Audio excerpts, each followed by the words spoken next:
మరి దీని వెనకాల ఆంతర్యం ఏంటి? నరుని కష్టమును బట్టి ఐశ్వర్యవంతుడు కాదు, యెహోవా ఆశీర్వాదము ఐశ్వర్యం ఇచ్చును. ఈ మాట ఎంతమంది నమ్మగలుగుతారు?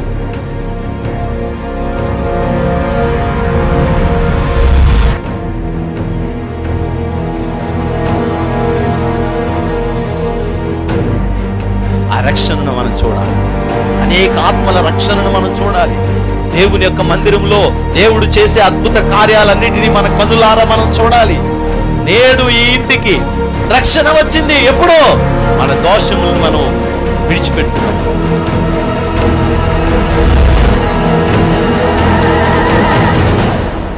నీ పాపములు శారీరకంగా మరలా చేయకుండా సిద్ధపడి, నువ్వు ఇదిగో నా పాపాన్ని నేను వదిలిపెట్టేశాను, ఇదిగో నేను స్తుతిస్తున్నాను, నేను తప్పు చేశాను ప్రభా అని నువ్వు ఎప్పుడైతే వదిలేసి దేవుని దగ్గర ప్రార్థన చేయడం మొదలుపెడతావో, పరిశుద్ధాత్మ అగ్ని వచ్చి నిన్ను తాకి శుద్ధి చేసి ఈ పాపములో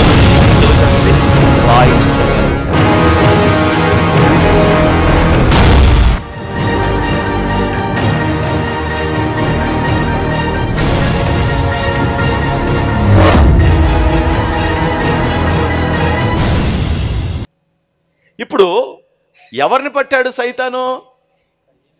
కయ్యను అనకూడదు, ఎవరిని అనాలి? అని నెట్టాడు. ఇప్పుడు ఆడు పాము డ్యాన్స్ చేస్తున్నాడు. ఆడేవేస్తున్నాడు? పాము డ్యాన్స్ కడుతున్నాడు. పాములకు ఏంటి అలా డ్యాన్స్ కడతామంటే హళ్ళోకి ఎవరు దూరాడు? ఏమైందిరా నీకు? ఆ డ్యాన్స్ కట్టడం ఏంటి? నేను ఒక రీసెర్చ్ చేస్తున్నాను. మనం రీసెర్చ్ మొదలెడుతున్నాం కానీ పూర్తి చేయట్లేదు. ఏసు రక్తం వేసి బైబిల్లో చాలా మందిని నేను వెతికితే అందరూ చిన్నోళ్లే దేవుడు పనిచేశారు, పెద్దోళ్ళు చేయలేదు. బైబిల్లో ఎతికితే, భీమవరంలో ఎతికితే కాదు. మీరు భీమవరం అనుకున్నారు కానీ మీరు కూడా చిన్నోడే కదా, అందుకే మీరే చేస్తున్నారని చెప్పి అనుకున్నారు కదా. కాదు కదా, అక్కడ భీమవరంలో ఎతకట్లే, నేను బైబిల్లోనే వెతికాను. ఎందుకు బైబిల్లో చిన్నోళ్ళు సేవ చేశారంటే పెద్దోళ్ళందరినీ సైతాన్ అంటుకున్నాడు. వాళ్ళెవరు? ఇద్దరు అన్నదమ్ములు చిక్కుడుగా కూర కోసం దెబ్బలాడుకున్నారు. వాళ్ళెవరు? మిరియాము, యాసావా? ఏంటిది? సరిగ్గా చెప్పట్లేదు. అయ్యో ఆగన్నారా బాబు, నా సావు అన్నట్టుంది, మీరు యా సావు అన్నట్లేదు. ఆ సావు అంటే ఏంటది? అమ్మ ఇప్పుడు చెప్పండి. ఓకే, దేవుని స్తోత్రం. వాళ్ళిద్దరు దేనికోసం దెబ్బలాడుకున్నారు? మనోడికి ఏమంటే ఇష్టం ఎక్కువ? ఆ పెద్దోడు ఏం చేయాలి? ఆ పెద్దోడు ఏం చేయాలి? దేవుడు పని చేయాలి. ఏం చేస్తాడంటే వీడు బాణాలు వేస్తున్నాడట. బాణాలు కూరలు ఉండట్లేదు, బాణాలు వేస్తున్నాడట. ఆడి మీద ఈడి మీద బాణాలు వేస్తున్నాడు. వీడికి ఏమి ఇష్టం అయిపోయింది బాగానే? ఒక్కొక్కడికి తిండే పంచి ప్రాణాలు, వాడి పొట్టే వారి దేవుడట. మొదలెట్టాడంటే ఇంకా ఆపడం. డింగ్ డింగ్ డింగ్ డింగ్ డింగ్. తినేవాడికంటేనంటే ఏదో సామెత ఉందండి, ఏదో చెప్పండి. నవ్వులేవాడికంటే మింగేవాడే దొడ్డోడట, గొప్పోడని. దొడ్డోడంటే గొప్పోడని. ఏమిటి ఒక్కొక్కడు తింటాడా? నవ్వడం. మా ఒకడున్నాడు ఆడు నవ్వడం. అంటే నవలు తప్పని కాదు కానీ మనం ఒక బిర్యానీ తినేలోగా ఆడు 2 బిర్యానీలు తినేస్తాడు నవ్వడం. నేను ఒకరోజు మనస్పట్లకి అడిగాను, ఒరే నిజంగా అరుగుద్ది ఏంటరా నీకంటే, లేదనే బాగానే అరుగుద్ది అసలు ఏత అంటే దొడ్డోడు వాడు. ఈ నవిలి నవిలి నవిలి నవిలి నవిలి మింగేవాళ్ళం మనం గమ్ముని తినలేం. ఈ నవ్వడంలోనే సగం అంత ఎనర్జీ అంతా పోయే. ఆడు డింగ్ ఆ డింగ్ ఆ డింగ్ అనుకుని ఒక్కొక్క దెబ్బ పడుతుంటే అలా వెళ్ళిపోవాల్సిందే. మొత్తానికి ఆడు దొడ్డోడు గొప్పోడని. మీలో అలాంటి వాళ్ళు ఎవరినంటే బాధపడకండి. ఎవరున్నారా? ఆడెవడో ఉంటాడంట. ఆడేం చేస్తాడంటే భోజనాల కాడికి వచ్చి, తమ్ముడు బిర్యానీ కొంచెం వేయమ్మా. బిర్యానీ నాకు ఎవరైనా తక్కువ తింటామంటే భయం, వాళ్ళు ఎక్కువ తినేస్తారు. నిజమండి, ఈ మాట నిజం. మీరు ఎప్పుడైనా గమనించండి నా మాట. మేము చాలా తక్కువ తింటామండి, డైట్ ఉంటుంది ఇంటి అంటారంటే వాళ్ళు ఎక్కువ తినేస్తారని అర్థం. ఇంకొకళ్ళు ఏంటంటే ఒక్కొక్కళ్ళు ఇంత తినేస్తాడండి, ఇంత తినేస్తాడని ఎవరన్నా వచ్చి మనతో చెప్పాడు అనుకోండి, ఈడు బాధ అంతా ఏంటి? ఆడి తినేస్తాడని బాధ కాదు, ఈడు తినాల్సింది వాళ్ళు తినేస్తున్నారని బాధ. అసలు బాధ అంతా ఏంటి? సరే, మొత్తానికి ఏ బాధ అయితే మనకెందుకులేండి, వాళ్ళు ఏదో బాధ. దేవుడి స్తోత్రం, మీలాంటి వాళ్ళు మంచి వాళ్ళు ఉన్నంత వరకు మనకి ఏ లోటు రాదు. దేవునికి మహిమ కలుగును కాక. ఏమంటే కొంచెం బిర్యానీ పెట్టమ్మా, ఎక్కువకే మెత్తన ముక్కలేమ్మా వేస్తాడంట. వేసుకుని ఈ మటన్ పీస్ తీసుకుని పలావులు ఎలా అంటాడంట, ఇది గ్రేవీ పోవడం కోసం చాలా తక్కువ వేసుకున్నాడు బిర్యానీ. ఇందులో బిర్యానీ లేదు పాపం. మళ్ళీ ముక్కని ఇలా అంటాడంట, మళ్ళీ ఇలా అంటాడంట. ఈ మటన్ అంతా తినేస్తాడు ఎంత కూర. మీ దిక్కుమాల మోకాలు ఎట్టుకుని ముందు పలావమే పడిపోతారు మీరు. మాయస్ అంతది. ముందు మీరు కూర తింటారా? ఓ 4 ముక్కలను తింటారా మీరు? మీ మొఖం ఇచ్చుకొని ఎప్పుడైనా 4 ముక్కలు తిన్నారా? తింటే 20 కేజీల కూర 200 మందికి ఎలా సరిపోద్ది? 20 కేజీల కూర మన వాళ్ళు 200 మందికి ఎలా సరిపోతుంది అంటే మీరు తినే మోకాలు కాదు. నేర్చుకోండి వెళ్ళి. అలాగే తినేకమాకండి, కోమ పడిపోతాయి. 800 రూపాయలు 900. సరే, ఇక ఇలా అంటాడంట, ఇలా అంటాడు, ఇలా అంటాడు, అంటాడు. మొత్తానికి వీడు ఒక రౌండ్ మటన్ తింటాడు. ఎంత? ఓ 1/2 కేజీ. ఇలాంటి వాళ్ళ వల్లే కొంచెం సేల్స్ అవుతుంది. మళ్ళీ వెళ్తాడు, వెళ్ళి తమ్ముడు కొంచెం మెత్త ముక్కలు అమ్మా, మొత్తం దుమ్ములు దూలాలు వేసావు అంటాడని. మళ్ళీ ఇంకొక 2 గరిటలు వేయించుకుంటాడు. వేయించుకొని మళ్ళీ దాని ఇగురిని ఎంత జాతక అలా తీసేస్తాడు. అలా 1/2 కేజీ కూర అయిపోయిన తర్వాత మీకు కోపం వచ్చిందండి? అలాగే కదా. ఓకే, 1/2 కేజీ కూర తినేసిన తర్వాత ఇదంతా మొత్తం అదంతా తీసి చిచ్చి మొత్తం అంత ఆయిల్ వచ్చేసింది అనేసి ఇంకో ప్లేట్ తెచ్చుకుంటాడంట. అప్పుడు కొంచెం పలాయేమా వెయిట్గా ఉన్నది. తమ్ముడు ఏంటి అదేంటిది? సార్ మటన్ అండి. వీడి పాపం తెలియదు, ఒకసారి తినేసినట్టు. ఆల్రెడీ ఒక రౌండ్ అయిపోయిందని అడిగి తెలియదు కదా. ప్లేట్ పెట్టుకుని కొత్త ప్లేట్ కదా ఇది, కడిగేసుకుంటాడు ఫ్రెష్ మాట. ఇప్పుడు స్టార్ట్ చేస్తాడు అనమాట. ఇప్పుడు ఫుడ్కి వెళ్ళాడు ఆయన. ఇప్పుడు దాకా ఏం తిన్నాడు అయినా? కర్రీ తిన్నాడు. అప్పటికి 1/2 కేజీ మటన్ అయిపోయింది. అయిపోయిన తర్వాత ప్లేట్ పెట్టుకుని వెళ్తాడు. వెళ్ళి వైట్గా ఉన్నది అమ్మా, తమ్ముడు అయ్యా అన్న మటన్ అయినా, మటన్ వద్దు ఆయిల్ వచ్చిందని చెప్పేసి తినలేదు అన్నాడు. ఓరి బాబు, ఇప్పుడు తినలేదా నువ్వు అనుకుంటే, అదేంటి గోంగూర పోటీ, అది కొద్దిగా పెరుగు చట్నీ ఇచ్చేయమ్మా, ఇంకా నేను తినలేను అంటాడు. ఇంకా నువ్వేం తింటావురా మొదలష్టపడా, ఇంకా నువ్వేం తింటావు? ఆ పెరుగు చట్నీ వేసుకొని తిని జాగ్రత్తగా అప్పుడు ఆహారంలోకి వచ్చాడనమాట. ఇప్పుడు నేను చెప్పేది ఏంటంటే, బిర్యానీ తినేవాడు కంటే కూర తినేవాడే దొడ్డోడు అంటే గొప్పోడని ఏది అప్పుడు కాన్సెప్ట్ పెడతాడనమాట.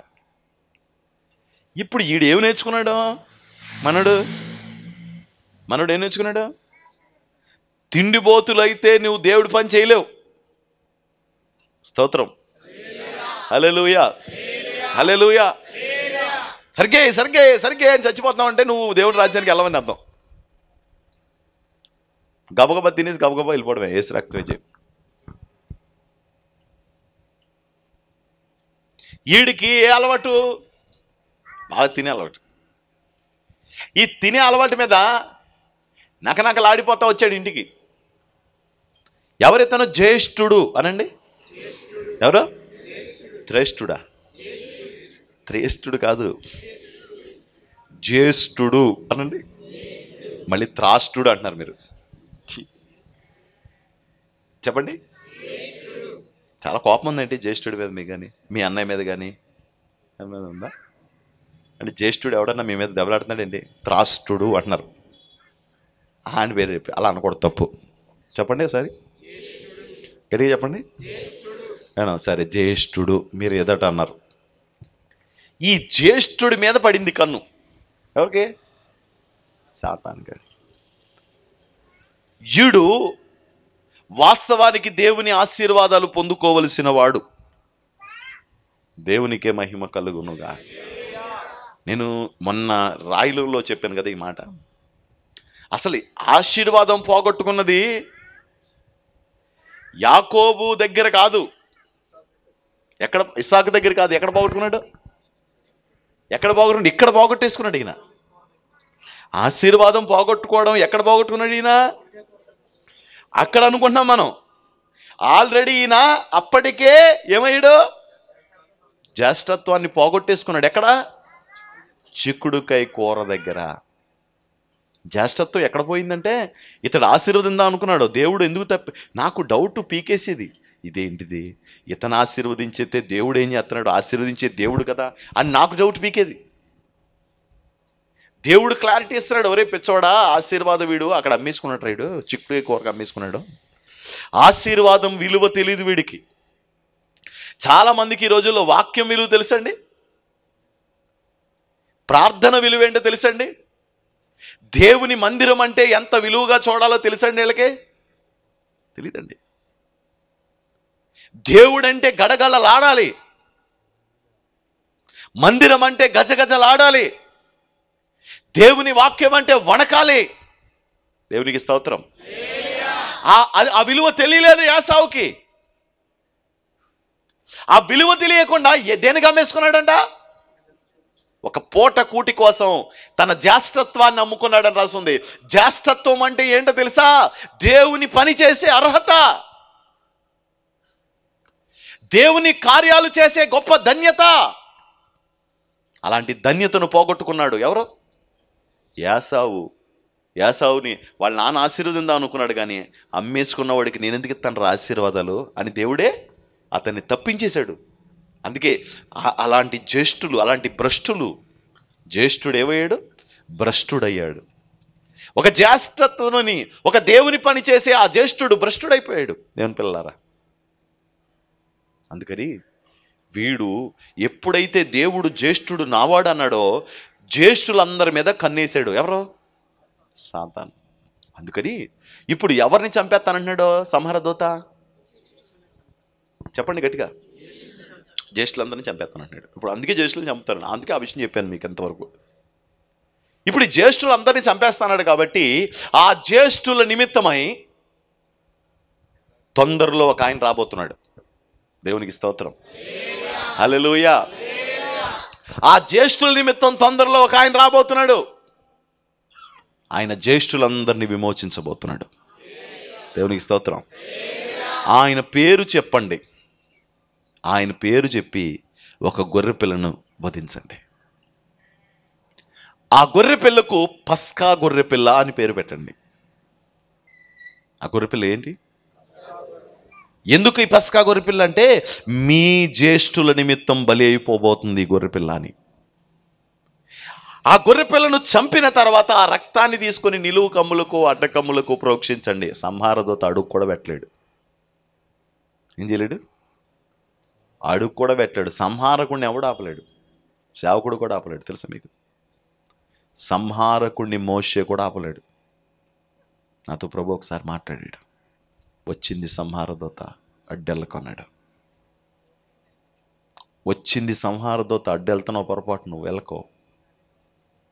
నేను స్వయంగా దాన్ని చూశాను. ఒక వ్యక్తి కోసం నేను ప్రార్థన చేస్తుంటే, 3 దినాలు ఉపవాసం ఉండి ప్రార్థన చేస్తుంటే ప్రభు నాతో మాట్లాడుతున్నాడు. అది సంహారదూత, అడ్డెళ్ళకు అన్నాడు. 3వ రోజు ప్రార్థన ముగించుకున్న తర్వాత నేను ఇంటికి వచ్చి పడుకున్నాను. నాకు అప్పటిలో కటిక చీకట్లో పడుకోవడం అలవాటు. ఎప్పుడు కాదు, అప్పట్లో బాగా చీకట్లో పడుకునేవాడిని. నేను బెడ్ లైట్ కూడా వేసుకునేవాడిని కాదు. నా పెళ్ళి అయిన తర్వాత అప్పటికి ఇంకా నాకు పెళ్ళి కూడా అవ్వలేదు. బాగా చీకటగా పడుకునేవాడిని. మరి ఏంటో తెలియదు కానీ బాగా డార్క్ చీకటి, అసలు ఏ లైటింగ్ ఉన్నా నిద్ర వచ్చేది కాదు. అంత చీకటగా పడుకునేవాడిని. ఓ రోజు ఏమైందంటే, మాకు వివాహం అయిన తర్వాత కూడా నేను అలాగే కడిసి ఉండలేదు. ఓ రోజు ఏమైందంటే, మా ఎనోష్ పుట్టిన తర్వాత అలాగే చీకట్లో పడుకున్నాం. ఈడు మంచం నుంచి దొల్లి ఈ మంచానికి గోడకి మధ్యలో ఉన్న ఖాళీలో పడిపోయాడు. పడిపోవడంతోనే అదేం డిటిఎస్ సౌండో కానీ చీకటి కదండి, పెద్ద కేకేసాడు. మరి అది ఏమని కేకేసాడు తెలియదు కానీ ఆడి కేక ఇక్కడికి వేయగానే ఇక్కడ ఉన్న గుండె ఇక్కడికి వెళ్ళిపోయింది. పిల్లోడు ఏమైపోయాడని. చీకటి కదా, ఆడు ఎక్కడ పడిపోయాడో కనపడలేదు. గబక్కని నాకు అబ్జర్వేషన్ ఉంది కాబట్టి ఏం చేశానంటే చెయ్యి ఇలా పెట్టుకుని గౌక్కుని పైకి లేపేసుకున్నాను. లేపేసుకొని లైట్ వేసాను. ఆ రోజు మొదలెట్టానండి. ఇప్పుడు మాత్రం ఆడు పెట్టిన భయం అండి, ఆడు పెట్టాడు భయం నాకు. ఆడు అలా పడిపోవడంతోనే నాకు కొంచెం విమోచన కలిగి ఆ కటికి చీకట్లోంచి కొంచెం వెలుగులోకి వచ్చాను అనమాట. నేను అక్కడి నుంచి వెలుగులోనే పడుకుంటాను ఇప్పుడు. బాల్తం ఏంటంటే కబుక్కుని పడిపోతామో, లేకపోతే ఏ కాలేసేస్తామో, లేకపోతే ఈ పిల్లల గురించి భయం అన్నమాట. కబుక్కుని వాళ్ళ మీదే కబుక్కుని ఇలా చేస్తామో కాలేస్తామని ఇంకా అక్కడి నుంచి మొత్తం లైట్ అలవాటు చేసుకుని ఇప్పుడు బాగా అలవాటు అయిందిలేండి. నేను ఇప్పుడు చీకట్లో లేను. ఆశ్చర్యకరమైన తన వెలుగులో ఆయన గుణాతిశయములను ప్రచురించుటకు ఈ రాజు అని యాజక సమూహంలో ఉన్నాను. దేవునికి స్తోత్రం. ఇంకా చీకటోడు మా పాస్టర్ గారు అనుకోకండి, అందుకని క్లారిటీ ఇచ్చాను. దేవునికి స్తోత్రం. ఎందుకు వెళ్ళాము అక్కడికి? ఆ చీకటి. ఆ రోజు పడుకున్నాను. పడుకుంటే మధ్యరాత్రి 1:30, 2, 3 అవుతుందండి. అవుతుంటే నేను ఏదో అలికిడిలాగా కళ్ళు తెరిచేలా చూసానండి. 10 అడుగులు ఎత్తు, అంటే మా సీలింగ్కి ఆనుకున్న ఒక తలకాయ, ఒక పెద్దటి మనిషి, ఇంతంత చెయ్యి ఇలా వంగి నా పీకి మీద ఇలా చెయ్యేసి ఉందండి. నేను యథార్థం చెప్తున్నాను, బైబిల్ నా ఎదురుగా ఉంది. యథార్థం చెప్తున్నాను, అంటే ఇంత ఇంత స్పష్టంగా చెప్తున్నాను. పీకి నా చేతి మీద ఇలా ఉంది, మెడ మీద. ఇలా చూసానండి. పెద్ద ఆకారం, చీకటి తిమిరాంధకారం. ఆ డార్క్లో ఈ డార్క్ కనపడుతుందండి. ఆడి ఇంకెంత దరిద్రపు నలుపు చూడండి. ఆడంత దరిద్రపు నలుపు ఎవరు ఉండరు. ఆడు నిష్ఠ దరిద్రపు నలుపు మాట. ఆ నిష్ఠ దరిద్రుడు ఇక్కడ పెట్టుకున్నాడు. ఏయ్ ఎవరు నువ్వు అన్నానండి. మరి నాకు ఆ ధైర్యం పరిశుద్ధాత్మడే ఇచ్చాడు. అంతే, నా పీకి వదిలేసాడు. వదిలేసి వెనక్కి తిరిగి వెళ్ళలేదు, వెనక్కి అడుగులు వేసుకుంటా బయటికి వెళ్ళిపోయాడు. కబా లేసి లైట్ వేసానండి. లైట్ వేసినప్పుడు గదిలో ఎవరు లేరండి. ఎవరో ఎవరో ఎవరో అంటుంటే అప్పుడు ఉదయం చెప్పాడు కదా మధ్యాహ్నం ఏమని, ఎప్పుడైతే నా కంఠాన్ని ఎలా పట్టుకున్నాడో అదే టైంకి ఒక వ్యక్తి చచ్చిపోయాడు. నేను ఎవరి కోసం అయితే ప్రార్థన చేస్తున్నానో ఆ ఇంట్లో ఒక వ్యక్తి చచ్చిపోయాడు. పాపం అతను చచ్చిపోవాల్సిన అవసరం లేదు, చచ్చిపోయాడు. సరే, ఈ చావులు కూడా మనకెందుకు, కానీ సంహార దూత అంత ఎఫెక్టివ్. నేనండి లైట్ వేసిన తర్వాత ఇలా చూస్తున్నానండి. నా ఎదురుగా డ్రెస్సింగ్ టేబుల్ ఉందండి. ఆ డ్రెస్సింగ్ టేబుల్లోంచి నా పీక్ కనబడుతుందండి. నా పీక్ దగ్గర నుంచి ఇలా రక్తం కారుతుందండి. దాని చెయ్యి ఘాటు రక్తం కారుతుందండి. నాకు ఎంత ఆశ్చర్యం కలిగిందో, ఇప్పటికీ నేను ఆ దృశ్యాన్ని మర్చిపోలేను. అది ఒక్కసారి ఎంటర్ అయితే సేవకుడు కాదు కదా, అబ్రహాం ఎదురొచ్చినా ఏమవదు, పని అవదు. అందుకే ఆ సంహార దూత వచ్చింది ఒకసారి, తెగులు. అప్పుడు దేవుడు ఏమన్నాడు, అప్పుడు మోషే ఏమన్నాడు తెలుసా? నువ్వు వెంటనే బలిపీఠం దగ్గర ఉన్న నిప్పులు తీసుకొని దూపార్తిలో వేసుకొని చచ్చిన వారికి బ్రతికిన వారికి మధ్యన నిలబడి ధూపం వేయి, లేకపోతే నిన్ను కూడా చంపేస్తుంది. ఏంటది? ఆ తెగులు. అది సంహారకుడు.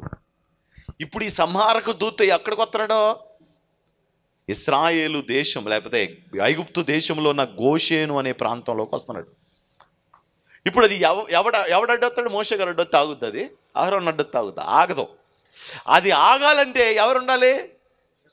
వాళ్ళ నిమిత్తమై రాబోతున్న పస్కా గొర్రెపిల్ల యేసుక్రీస్తు ప్రభు పేరు చెప్పి, యేసుక్రీస్తు ప్రభు యొక్క పేరును ఉచ్చాటన చేసి, యేసు రక్తమే జయం, యేసు రక్తమే జయం.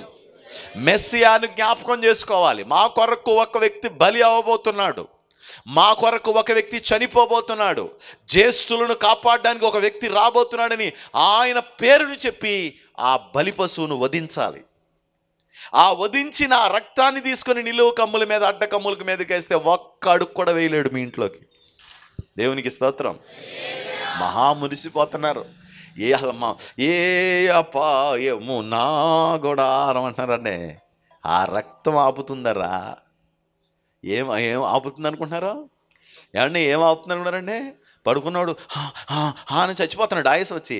మరి నీకు ఎంత ఆయుసు వచ్చినా నువ్వు సావట్లేదు? యేసు రక్తమే చేయ అంటే మీరు సావాలండి అని కోపంగా చూడకండి. మీరు సావరు. సజీవులే యెహోవా కార్యాలు వివరించుకుంటూ వెళ్ళిపోతూ ఉంటారు, ఆ ఊరు ఈ ఊరు తిరుగుతూ ఉంటారు.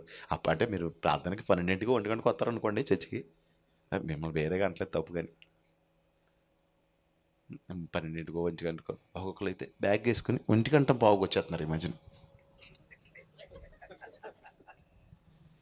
అయ్యో, నాకేమనిపిస్తుంది అంటే వాళ్ళకి ఒక ట్రాలీ చేయించి పెట్టాలనిపిస్తుంది. ఎందుకు సార్ ఆ వచ్చిందే 1 గంట బావుకి, అప్పుడు కూడా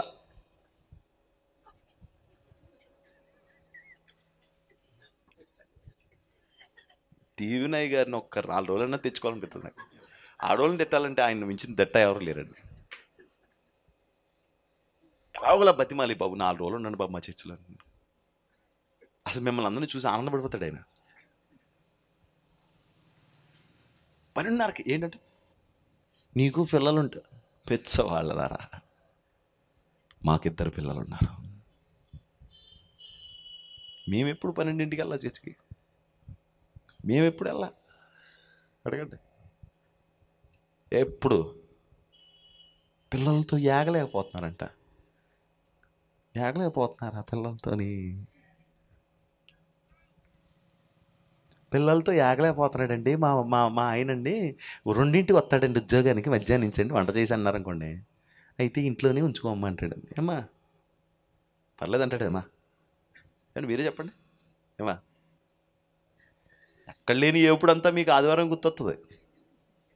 అందుకే మన బతుకులని ఇలా తగలంటే ఒప్పుకుంటారండి వాళ్ళు ఆఫీసుల్లో ఇచ్చేదంతా ముష్టి 15,000. ఆ 15,000కి గవ్వ పొద్దున్నే లేవాలి, పళ్ళను బాగా తోవాలి, గ్లాసుడు పాలు తాగాలి, పరిగెట్టుకుని 9:30 కల్లా వెళ్ళి తంబేసేయాలి. నువ్వు చర్చికి మాత్రం తంబేత్తకి లేదు, నీ శార్థం ఎత్తకి లేదు. నీ శార్థం కాదు, నా శార్థం. భయం. ఆయన మాట విని ఏం చేయాలంట? వణకాలి. స్తోత్రం. ఆయన సన్నిధి అంటే ఏం చేయాలంట? గట్టిగా చెప్పండి. దేవుని వాక్యం అంటే సకల దరిద్రాలకి కారణం ఏంటి తెలుసండి? క్రమశిక్షణ లేకపోవడమేనండి. సకల దరిద్రాలకి కారణం అదేనండి. ఫస్ట్ దరిద్రం ఏదైనా ఉంటే దానికి మీరు ఎవరినైనా అడగండి, క్రమశిక్షణ లేనోడే దరిద్రుడు అవుతాడట. క్రమశిక్షణ ఉన్నోడు ఎప్పుడు దరిద్రుడు అవడం. మీరు చూడండి, చదువులో కానీ, పనిలో కానీ, వ్యాపారంలో కానీ, ఏ పనైనా ఏ రంగమైనా అవ్వండి, క్రమశిక్షణ లేదంటే ఆడు రాణించడు. ఎట్టి పరిస్థితుల్లో అవకాశం ఉండదు. ఒకవేళ రాణించినా అది పెద్ద కాలం ఉండదు, పేక మేడ కూలిపోయినట్టు కూలిపోద్ది. క్రమశిక్షణ అనేది ఉన్నవాడు మాత్రమే రాణిస్తాడు ఏ పనిలో అయినా సరే. గట్టిగా స్తోత్రం చెప్పాలి. అంత బాధ వచ్చిందండి మీకు? మీరు అందరూ అదేనండి. గట్టిగా స్తోత్రం చెప్పండి. చెప్తే లేదని అర్థం. చెప్పండి. ఓకే, చెప్పకపోయినా అబద్ధం ఆడినా సరే పర్వాలేదు. రామ్కో సిమెంట్తో కట్టినట్టు ఉంటుంది గోడ. దేవునికి స్తోత్రం. లోపలికి అడుగు కూడా వేయలేడు సంహారకుడు. ఆయన నిన్ను క్షమించి ఎంత గొప్ప కార్యం చేశాడు కదా. నువ్వు ఆయన కోసం ఏం చేస్తున్నావు? ఆయన కోసం నువ్వు చేయవలసింది ఏంటి? ఎలా జీవిస్తున్నావు? ఎలా నడుస్తున్నావు? ఎలా ప్రవర్తిస్తున్నావు? ఊరికే మాట్లాడుకుంటే ఆ అనుభవాలు రావు, మాట్లాడుకుంటే ఆ జీవితం రాదండి. ఎలాగైనా చేయాలి. దేవునికి మహిమ కలుగును. హల్లెలూయా. మాట్లాడుకుంటే అనుభవం చూడలేదు. నేను ఒక గోడ ఉందండి ఇలాగా. ఆ గోడ మీద ఇలాగ సూదులు లాంటివి, ఇప్పుడు మనకు వాల్స్కి పెడతారు కదా, సూదులు లాంటివి సోలాల్లాగా ఉన్నాయి, అలాంటివి మొత్తం వేసాడండి. దాని మించి కోతి వెళ్ళగలుగుతుందా? నడుచుకుంటా. కానీ నేను ఒక పోస్టర్లు చూశానండి, ఒక పిల్లని ఇలా చంకన వేసుకుని ఆ కోతి ఈ కోణం మీద ఇలా పట్టుకొని నడుచుకొని వెళ్ళిపోతుంటుంది. ఈ కోణం మీద ఉంది కదా, కోణంలోకి దాని చెయ్యి ఉంటుంది, ఇలాగా కాలు ఉంటుంది, ఇంకో కాలుతో వీలైతే అది మీకు షేర్ చేస్తాను ఆ ఫోటో. ఆ కాలుతో పట్టుకుని వెళ్ళిపోతాయి. పని చేయడానికి అనుకూలత కాదంట, మనసు ఉండాలంట. ఏముండాలి? మనం అనుకూలత ఎవరికి ఉండదు ప్రపంచంలో, కానీ అనుకూలత చేసుకునే మనసుంటే ఏదైనా మనం చేయగలుగుతాం. ఒక్కరోజు మొదలుపెట్టి సాయంకాలానికి పాలెనికి వచ్చేవారు. ఒక్కరోజు అదే ప్రాకారపు గోడ చుట్టూ ఒక్కరోజే 7 సార్లు తిరిగారు. అంటే కారణం ఏంటి? తేడా ఏంటి? మనస్సు. ఒక్క సంవత్సరంలో ఒక్క మీటింగ్ కూడా పెట్టలేకపోయాం. దేవుడు మహాకృపను బట్టి 4 మీటింగ్లు అయిపోయినాయి. దేవుని స్తోత్రం. హల్లెలూయా, హల్లెలూయా. కొంచెం మనసు పెట్టాలంతే, కొంచెం అడ్జస్ట్ చేసుకోవాలంతే మన జీవితాన్ని. దేవునికి స్తోత్రం. ఒక గంట ముందు ప్రభు కోసం లేవాలంతే. 1 గంట ప్రభు కోసం ఆలస్యంగా పడుకోవాలంతే. 1 గంట దేవుని కోసం కష్టపడాలంతే. 1 గంట మన జీవితంలో మన డైరీలోంచి దేవుని డైరీలోకి వేసేయాలంతే. అయిపోద్ది. మొత్తం ఏం చేయాలో అంతకంటే ఎక్కువ చేసేయగలుగుతాం మనం. దేవునికే మహిమ కలుగును గాక. కానీ నువ్వు లోకంలో చెయ్యలేనంత గొప్ప ఆశీర్వాదం నువ్వు దేవుని కొరకు నిలబడినప్పుడు నీ జీవితంలో నువ్వు చూడగలుగుతావు. దేవునికి స్తోత్రం. హల్లెలూయా. ఇప్పుడు ఎప్పుడైతే ఈ ఐగుప్తు దేశంలో ఈ గోషేను అనే ప్రాంతములో రక్తము వచ్చి ఆ నిలువు కమ్ముల మీద అడ్డకమ్ముల మీద ఉందో, ఒక్క ఇంట్లో కూడా అది రాలేకపోయింది. ఆ ఇంట్లో ఉన్న జ్యేష్ఠులందరూ సజీవంగా క్షేమంగా ఉన్నారు. ఏమండి? అందరూ కాపాడబడ్డారు. ఈరోజు నువ్వు నేను క్షేమంగా ఉన్నామంటే ఆ గోషేను ప్రాంతములో ఏ రక్తమైతే వాళ్ళను కాపాడిందో అంతకంటే విలువైన విమోచన క్రయధన రక్తం నిన్ను, నన్ను, నీ కొడుకుని, నా కొడుకుని, నీ కూతుర్ని, నా కూతుర్ని, నీ తండ్రిని, నా తండ్రిని, మన పిల్లల్ని, వాళ్ళ పిల్లల్ని కూడా కాపాడే విమోచన రక్తంగా అది మారింది. అది మన ఇళ్లల్లో ఉంది. అంతేగాని మన మంచితనం కాదు. అది నీ కోసం మొరపెట్టాలి, అది నీ కోసం చెప్పాలి. ఏమండి? కయ్యీను కోసం ఆ రక్తం ఏం చెప్పింది? కయ్యీను కోసం హేబెల్ రక్తం ఏం చెప్పింది? వీడు అన్యాయంగా నాకు ఇలా చేశాడని చెప్పింది. యేసుక్రీస్తు రక్తం ఏం చెప్పింది? తండ్రి, వీరేమి చేయుచున్నారో వీరు ఎరుగరు గనుక వీరిని క్షమించు అని ఆ రక్తం చెప్పింది. అందుకే ఆ రక్తం కంటే ఈ రక్తము చాలా విమోచన కలిగింది, చాలా అమూల్యమైనది, చాలా శ్రేష్టమైంది. ఆ రక్తం కింద మనం అందరం ఉన్నాం. యేసయ్య రక్తం కింద ఉన్నాము. ఇది కొంచెం వేరేగా ఉంటుంది పాట. సాతాను ముట్టలేడు, సాతాను ముట్టలేడు అనండి. యేసయ్య రక్తం కింద ఉన్నాము, యేసయ్య రక్తం కింద ఉన్నాము. సాతాను ముట్టలేడు, నన్ను సాతాను ముట్టలేడు, సాతాను ముట్టలేడు, నన్ను సాతాను ముట్టలేడు అనండి. యేసయ్య రక్తం కింద ఉన్నాము, యేసయ్య రక్తం కింద ఉన్నాము. సాతాను ముట్టలేడు, నన్ను సాతాను ముట్టలేడు, సాతాను ముట్టలేడు, నన్ను సాతాను ముట్టలేడు. ఎందుకని? యేసయ్య రక్తం కింద ఉన్నాము, యేసయ్య రక్తం కింద ఉన్నాము. పాడాలి. యేసయ్య రక్తం కింద ఉన్నాము, యేసయ్య రక్తం కింద ఉన్నాము. సాతాను ముట్టలేడు, నన్ను సాతాను ముట్టలేడు. పాడాలి. సాతాను ముట్టలేడు, నన్ను సాతాను ముట్టలేడు. యేసయ్య రక్తం కింద ఉన్నాను, యేసయ్య రక్తం కింద ఉన్నాము, యేసయ్య రక్తం కింద ఉన్నాము. సాతాను ముట్టలేడు, మమ్మల్ని సాతాను ముట్టలేడు.